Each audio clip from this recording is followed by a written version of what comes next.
Former All Black star Israel Dagg has delivered a blunt assessment of the fallout from Scott Robertson's shock sacking, insisting that certain players within the New Zealand camp will now have nowhere to hide as the All Blacks enter a defining period in their history. Robertson's dismissal after just 2 seasons in charge sent shockwaves through New Zealand rugby.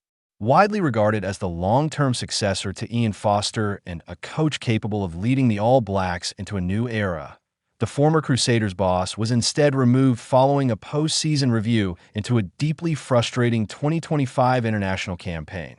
While New Zealand Rugby, NZR, Chairman David Kirk has firmly denied reports of a full-blown player revolt, it has since emerged that feedback from within the playing group was far from glowing. According to reports, concerns were raised about the culture under Robertson, leading to speculation that several senior figures in the squad had lost confidence in the direction of the team. For Dagg, a 2011 Rugby World Cup winner and one of the most recognizable All Blacks of the professional era, the situation marks unfamiliar and uncomfortable territory, a rare moment in All Blacks history. Speaking to Sport Nation, Dagg admitted he was stunned by the revelations surrounding the internal review and the apparent breakdown in trust between coach and players. "It's crazy," Dagg said. "I was actually shocked because it's never really happened. I knew there was a bit of concern where things weren't okay." In the fiercely guarded world of the All Blacks, internal disputes are traditionally handled behind closed doors. The jersey's reputation, built on accountability, unity, and collective responsibility, has long been seen as sacred. The idea that player dissatisfaction could play a role in the removal of a head coach is something that sits uneasily with many former players. Dagg acknowledged that while performances on the field were inconsistent, the human cost of Robertson's sacking should not be overlooked. "But first and foremost, you take the rugby out of it. I feel for Razor and I feel for his family. He's just lost his job." Having experienced the brutal realities of elite sport himself, Dagg spoke openly about the emotional toll that comes with public rejection. "I got dropped, and I found there's a lot of embarrassment," he said. "You keep telling yourself these certain things that are probably not even true."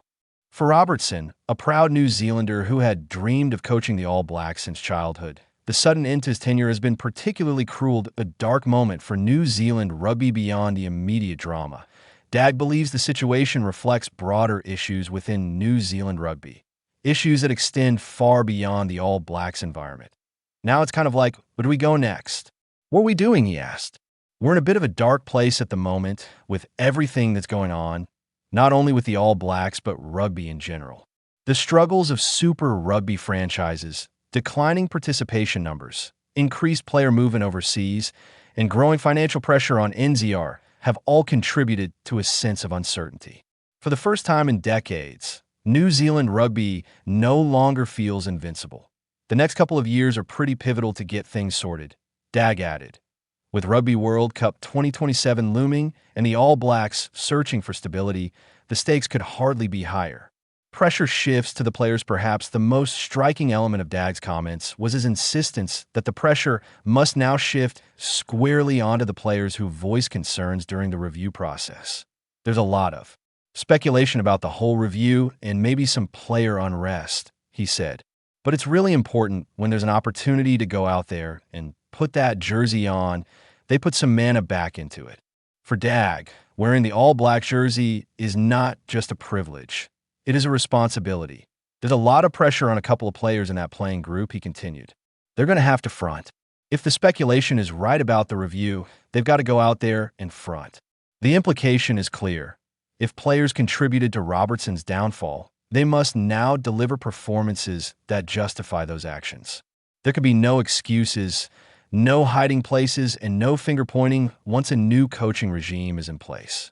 Ardie Savea, reportedly unhappy, one of the most explosive reports to emerge in the aftermath of the review, centered on Ardie Savea, one of the All Blacks' most influential figures. According to claims, Savea was seriously unhappy with the environment under Robertson and had even begun questioning his future in the national setup if changes were not made. While neither Savea nor NZR have publicly confirmed the details, the suggestion that a player of his stature could feel disillusioned sent alarm bells ringing. Savea has long been regarded as a cultural leader within the All Blacks, a player whose work ethic, humility, and professionalism embody the values of the jersey. If someone of his standing felt compelled to raise concerns, it speaks to the depth of the issues uncovered in the review. At the same time, Dagg's comments suggest that senior players now face heightened scrutiny. When leaders speak, they must also lead by example. Who takes over? With Robertson gone, attention has inevitably turned to who will take over one of the most demanding coaching jobs in world sport. For Dagg, the decision is not just about rugby philosophy. It is also about economics. I would say if a new coach comes in, a new coach gets to bring in his people, Dagg explained. It's like what happened with Razor. He came in and probably 98% of the people that were in the environment. That level of turnover comes at a cost, and Dagg believes finances will play a significant role in NZR's thinking. I guess it depends on who the new coach is, he said. Is it Dave Rennie? There's been a lot of conversations about Dave Rennie. Rennie, who previously coached the All Blacks as an assistant and later led Australia, is seen by many as a safe and experienced option. However, appointing him would likely require a complete overhaul of the coaching staff. But if he comes in, he potentially brings in an entire new coaching group, Dagg noted. What does that financially cost for New Zealand rugby? I would say that's pretty expensive. The Jamie Joseph factor. Another leading candidate is Jamie Joseph, currently head coach of the Highlanders and a former All Blacks assistant.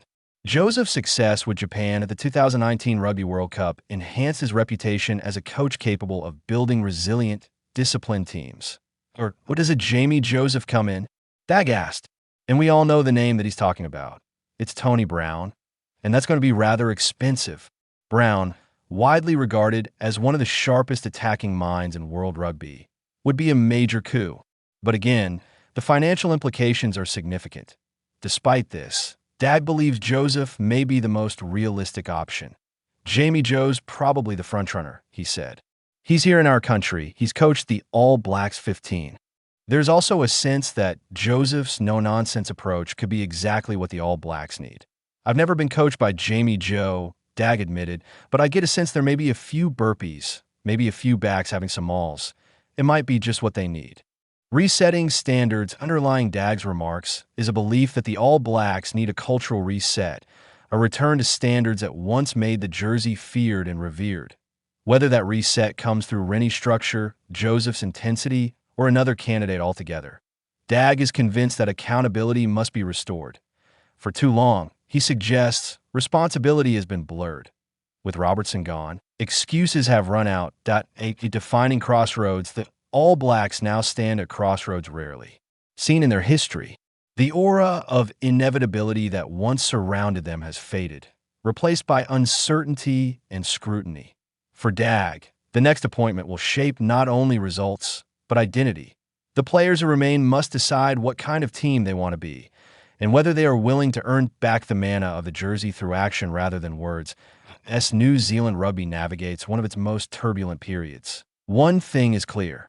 The next chapter will demand honesty, humility, and hard work from everyone involved.